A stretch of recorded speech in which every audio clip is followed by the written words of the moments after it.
तो बीजेपी के प्रेसिडेंट ने फिर से इस कॉन्स्टिट्यूशन पर आक्रमण किया। ಬಿಜೆಪಿನವರು ಮತ್ತೆ ಒಂದ್ಸತಿ ನಮ್ಮ ಸಂವಿಧಾನವನ್ನು ಮತ್ತೆ ತಿರ್ಚಲಿಕ್ಕೆ ನೋಡ್ತಿದ್ದಾರೆ। वो सारे लोगों को कह रहा है अगर दलित समानता चाहते हैं, अगर ओबीसी समानता चाहते हैं, अगर आदिवासी समानता चाहते हैं तो वो नक्सलवादी हैं। ನಾವು ಕಾಂಗ್ರೆಸ್ ಪಕ್ಷದಿಂದ ಓಬಿಸಿ ಬಗ್ಗೆ ನಮ್ಮ ದಲಿತರ ಬಗ್ಗೆ ಆದಿವಾಸಿ ಬಗ್ಗೆ ಮಾತನಾಡಿದ್ರೆ ನಮಗೆ ಇವರು ನಕ್ಸಲ್ವಾದಿ ಅಂತ ಹೇಳ್ತಿದ್ದಾರೆ।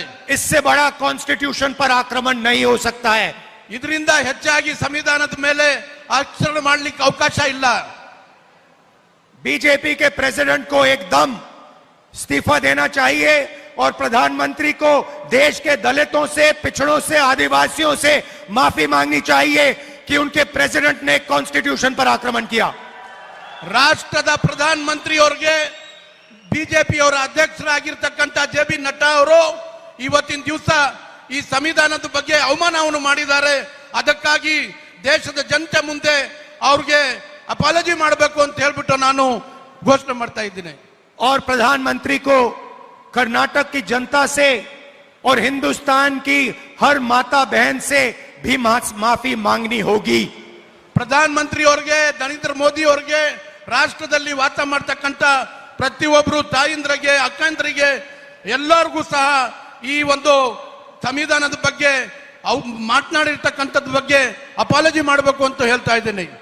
प्रज्वल रवन्ना 400 महिलाओं का रेप करता है।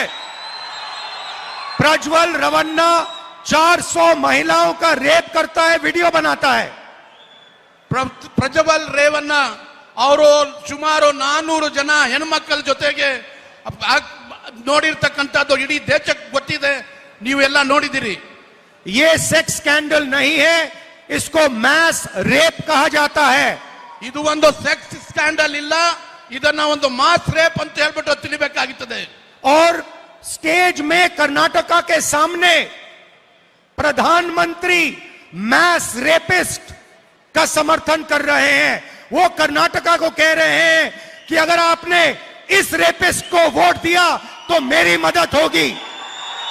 ತಾವೆಲ್ಲ ನೋಡ್ದಂಗೆ ರಾಷ್ಟ್ರದ ಪ್ರಧಾನಮಂತ್ರಿಯವರು ಪ್ರಜ್ವಲ್ ರೇವಣ್ಣನ ಜೊತೆಗೆ ಇಟ್ಕೊಂಡು ಅವ್ರ ಬಗ್ಗೆ ಮತಯಾಚನೆಗಾಗಿ ಬಂದಿದ್ರು। ಅವರು ಪ್ರಜ್ವಲ್ ರೇವಣ್ಣಗೆ ತಾವು ತಮ್ಮ ಮತವನ್ನು ಕೊಟ್ರೆ ನನ್ಗೆ ವೋಟ್ ಮಾಡ್ದಂಗೆ ಆಗ್ತದೆ ಅಂತ ಹೇಳ್ಬಿಟ್ಟು ಘೋಷಣೆಯನ್ನು ಮಾಡಿದ್ರು। और कर्नाटका की हर महिला को मालूम होना चाहिए कि जब प्रधानमंत्री आपसे वोट मांग रहे थे तो उनको मालूम था प्रज्वल रवन्ना ने क्या किया था। ಯಾವಾಗ ನರೇಂದ್ರ ಮೋದಿ ಅವರು ಬಂದು ಪ್ರಜ್ವಲ್ ರೇವಣ್ಣದು ಪ್ರಕಾರ ಮತಯಾಚಿಸ್ಲಿಕ್ಕೆ ಬಂದಿದ್ರು, ಇಡೀ ಸಮಾಜಕ್ಕೆ ಗೊತ್ತಾಗಬೇಕು, ಪ್ರತ್ಯೇಕವಾಗಿ ಮಹಿಳೆಯರಿಗೆ ಗೊತ್ತಾಗಬೇಕು, ಆವಾಗ ಪ್ರಧಾನಮಂತ್ರಿಗೆ ಅವ್ರು ಮಾಡಿರ್ತಕ್ಕಂಥ ಕೃತ್ಯ ಗೊತ್ತಿತ್ತು।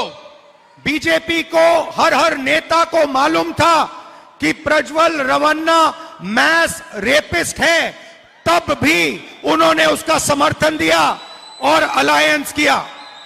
ಬಿಜೆಪಿನವ್ರಿಗೆ ಮತ್ತೆ ಬಿಜೆಪಿನವರ ಮುಖಂಡರುಗಳಿಗೆ ಪ್ರತಿಯೊಬ್ಬರಿಗೂ ಗೊತ್ತು ಪ್ರಜ್ವಲ್ ರೇವಣ್ಣ ಒಂದು ಮಾಸ್ ರೇಪಿಸ್ಟ್ ಆಗಿದ್ರು ಸಹ ಆತನಿಗೂ ಮತ್ತೆ ಅವನಿಗೆ ಹಾಸನ್ ಕ್ಷೇತ್ರದಿಂದ ಕೊಟ್ಟರು। प्रधानमंत्री को हिंदुस्तान की हर महिला से माफी मांगनी चाहिए कि उन्होंने एक मैस रेपिस्ट को अपने स्टेज पर लाकर उसको समर्थन देने की बात की आपसे। ಪ್ರಧಾನಮಂತ್ರಿ ನರೇಂದ್ರ ಮೋದಿ ಅವರಿಗೆ ಇಡೀ ದೇಶಕ್ಕೆ ಇವತ್ತಿನ ದಿವಸ ಅಪಾಲಜಿ ಮಾಡಬೇಕಾಗ್ತದೆ। ಕಾರಣ ಅವ್ರನ್ನ ಪ್ರಜ್ವಲ್ ರೇವಣ್ಣ ಅವ್ರನ್ನ ಜೊತೆಯಲ್ಲಿ ಇಟ್ಕೊಂಡು ಅವ್ರ ಜೊತೆಯಲ್ಲಿ ಒಂದು ವೇದಿಕೆಯಿಂದ ಅವರು ಪ್ರಚಾರವನ್ನು ಮಾಡಿದ್ದಾರೆ। हिंदुस्तान के प्रधानमंत्री ने हिंदुस्तान की हर महिला का अपमान किया है। ರಾಷ್ಟ್ರದ ಪ್ರಧಾನಮಂತ್ರಿಗಳು ಕೇವಲ ಇದು ಹಾಸನ್ ಮಾತ್ರ ಅಲ್ಲ, ಕೇವಲ ಇದು ಕರ್ನಾಟಕ ಮಾತ್ರ ಇಲ್ಲ, ಇಡೀ ರಾಷ್ಟ್ರದಲ್ಲಿ ಇರ್ತಕ್ಕಂಥ ಮಹಿಳೆಯರಾಗ ಮಾಡಿದ್ದಾರೆ। और इसके लिए प्रधानमंत्री को, अमित शाह को और बीजेपी के हर नेता को देश की महिलाओं से, माताओं बहनों से हाथ जोड़कर सिर झुकाकर माफी मांगनी चाहिए। ಇಡೀ ರಾಷ್ಟ್ರ ಪ್ರಧಾನಮಂತ್ರಿಯವರು, ರಾಷ್ಟ್ರದ ಗೃಹ ಮಂತ್ರಿ ಅಮಿತ್ ಶಾ ಅವರು ಈ ಒಂದು ಘಟನೆಗಾಗಿ ಇಡೀ ರಾಷ್ಟ್ರದಲ್ಲಿ ಇರ್ತಕ್ಕಂಥ ಎಲ್ಲ ಮಹಿಳೆಯರಿಗೆ ತಲೆಬಾಗಿ ಅವರ ಅಪಾಲಜಿ ಕೇಳಬೇಕಾಗ್ತದೆ। दुनिया के किसी भी लीडर ने ऐसा काम पहले नहीं किया होगा। ಇಡೀ ಜಗತ್ತಲ್ಲಿ ಇವತ್ತಿನ ದಿವಸ ಈ ರೀತಿ ಒಂದು ಘಟನೆ ನಾವು ಯಾವತ್ತೂ ನೋಡಲಿಲ್ಲ, ನೋಡೋದು ಇಲ್ಲ। पूरे दुनिया में ये खबर फैली है कि हिंदुस्तान के प्रधानमंत्री ने मैस रेपिस्ट के लिए वोट मांगा है। ಇಡೀ ಜಗತ್ತಲ್ಲಿ ಇವತ್ತಿನ ದಿವಸ ಚರ್ಚೆ ಆಗ್ತಾ ಇದೆ, ರಾಷ್ಟ್ರದ ಪ್ರಧಾನಮಂತ್ರಿಯವರು ಒಬ್ಬ ಮಾಸ್ ರೇಪಿಸ್ಟ್ ಜೊತೆಗೆ ನಿಂತ್ಕೊಂಡು ಅವನ ಎಲ್ಲಾ ರೀತಿಯ ಸಹಕಾರವನ್ನು ಕೊಟ್ಟು ಮತ ಯಾಚಿಸಲಿಕ್ಕೆ ಅವ್ರ ಕ್ಷೇತ್ರಕ್ಕೆ ಹೋಗಿದ್ದಾರೆ। ये बीजेपी की विचारधारा है। ಇದೇ ಬಿಜೆಪಿನವ್ರದ್ದು ವಿಚಾರಧಾರ ಇದೆ। अलायंस की जरूरत थी, सत्ता चाहते हैं तो कुछ भी करने को तैयार है। ಅವರು ಗೆಲ್ಬೇಕು ಅಂತ ಹೇಳಿ ಅಲಯನ್ಸ್ ಮಾಡಿಕೊಂಡು ರಾಷ್ಟ್ರದಲ್ಲಿ ಇರ್ತಕ್ಕಂಥ ಅಧಿಕಾರವನ್ನು ಪಡೆಯೋದಕ್ಕಾಗಿ ಏನ್ ಮಾಡ್ಲಿಕ್ಕೂ ತಯಾರಾಗಿದ್ದಾರೆ। आप सोचिए, हिंदुस्तान का प्रधानमंत्री पूरी दुनिया के सामने मैस रेपिस्ट के लिए वोट मांग रहा है। ನೀವು ಯೋಚನೆ ಮಾಡಿ ನೋಡಿ, ರಾಷ್ಟ್ರದ ಪ್ರಧಾನಮಂತ್ರಿಗಳು ಇಡೀ ಜಗತ್ ಮುಂದೆ ಒಬ್ಬ ಮಾಸ್ ರೇಪಿಸ್ಟ್ ಗಾಗಿ ಮತ ಯಾಚಿಸಲಿಕ್ಕೆ ಬಂದಿದ್ದಾರೆ।